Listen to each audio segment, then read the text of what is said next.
Assalamualaikum warahmatullahi wabarakatuh. Kami kali ini akan menampilkan video tentang profetik agama. Pertama-tama perkenalkan, nama saya Sela Pramukita, NIM P2722002590. Saya Verlika Nada Puspita dengan NIM P272200255067. Saya Yeza Evia dengan NIM P272200255097. Saya Indah Sayani dengan NIM P27220255071.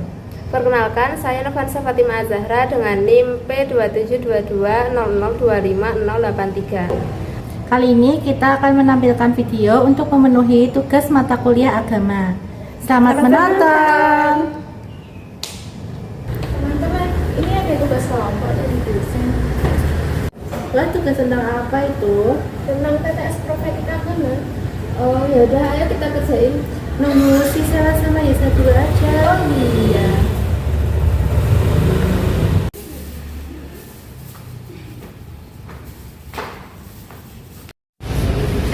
Kalian sini, dari mana aja? Habis beli ini. Ada apa ya? Ini loh, ada tugas TTS dari dosen agama. Nanti saya dikumpulin. Juga ayo kerjain. Ayo.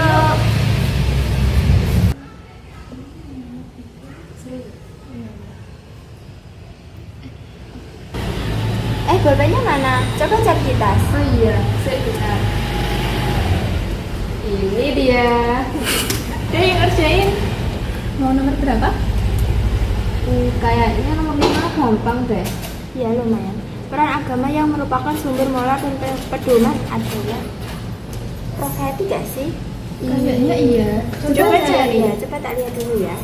Menurut materi dari dosen, fungsi profetik dalam agama khususnya dalam Islam tidak hanya terbatas pada ritual, tetapi juga sebagai pedoman hidup yang menyentuh aspek moral dan etika. Agama dengan fungsi profetik ini menjadi sumber nilai-nilai kebaikan, keadilan, dan kasih sayang yang membimbing manusia dalam berinteraksi dengan sesama dan alam. Benar kan? Iya, berarti Isi saja. Mana nomor 5? B L O O F I E T T I K. Lanjut nomor berapa? Nomor Ini coba 11. 11. Hukum yang menjelaskan tentang sebab, syarat, atau penghalang dari suatu perbuatan. Apa? taklifi nggak sih? Tapi kan taklifi udah ada, masa ada lagi? Tapi kalau di materi itu jawabannya wadi. Karena hukum wadi yaitu hukum yang tidak mengatur perbuatan secara langsung, tetapi menjelaskan faktor-faktor penentu seperti sebab, syarat, dan penghalang yang mempengaruhi status hukum suatu perbuatan. Misalnya, terbitnya matahari adalah sebab wajibnya sholat, sementara adanya haid menjadi penghalang bagi seorang wanita untuk salat. Iya. Coba diisi. Iya, pas kalian cuma 4.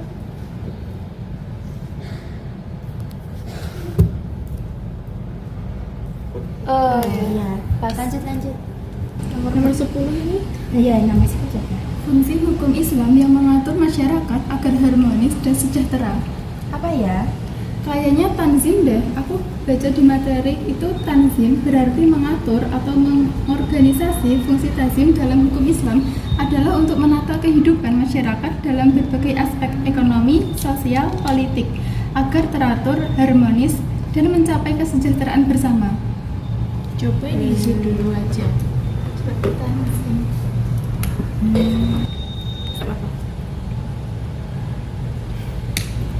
Lanjut mana nih? Satu aja coba. Poin dalam kesadaran taat hukum yang berarti melaksanakan perintah dan menjauhi larangan. Islam gak sih? Coba baca di materi. Di materi, Islam ini berasal dari kata aslama yang berarti pasrah atau menyerahkan diri. Dalam konteks ini, maka pasrah atau menyerahkan diri kepada Tuhan diwujudkan dengan melaksanakan segala perintahnya dan menjauhi segala larangannya. Setuju nggak? Taat hukum ini. Iya. Jadi kan juga melaksanakan perintah dan menjauhi larangan. Iya ya, ditulis. Lanjut.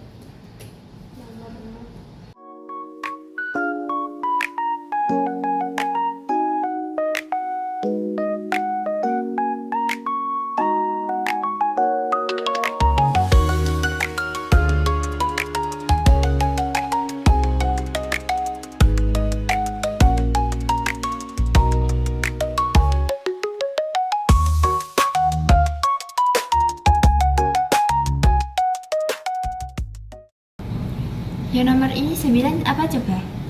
Upaya para ulama untuk menetapkan hukum baru yang belum ada di Al-Quran dan hadis. Apa ya? Aku kalau baca di materi itu kayaknya ijtihad deh, karena ijtihad secara harfiah berarti usaha sungguh-sungguh.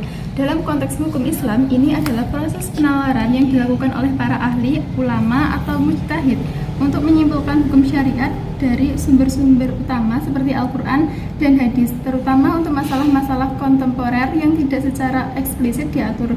Oleh karena itu, ijtihad adalah jawaban yang paling tepat untuk petunjuk ini. Iya, coba diisi.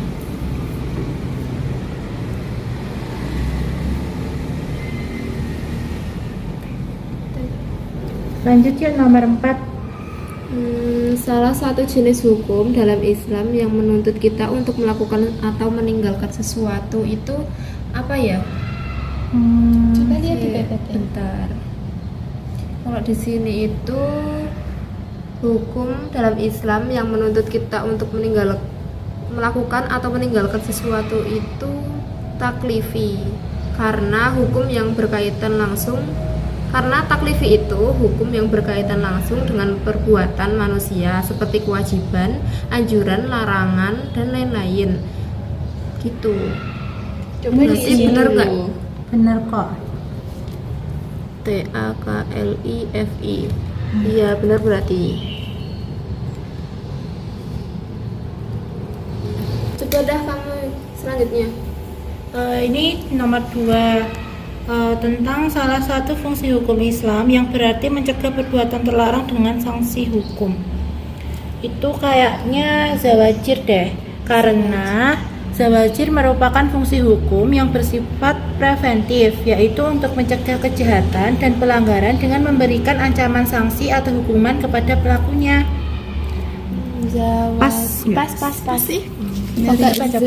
Pakai J apa Z? Z. Jir.